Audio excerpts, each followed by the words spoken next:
నీకేం కావాలయ్యా? లోన్ కావాలి, ఇస్తావా? లోన్లు ఇవ్వడానికే నేను ఇక్కడ ఉన్నది. అయితే అర్జెంట్ గా 2 కోట్లు ఇచ్చే. షూరిటీ ఏమైనా ఉందా? అదేదే షూరిటీ? ఓ, మనకి ఇంగ్లీష్ రాదు కదా. ఆస్తులు ఏమైనా ఉంటే హామీగా పెట్టాలి.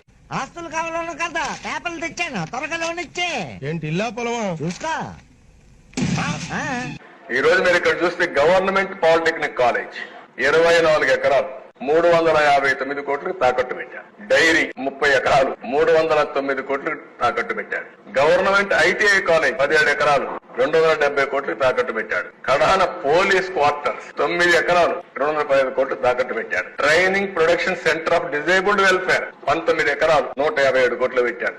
ఈ బంగ్లా 10 ఎకరాలు 203 కోట్లు.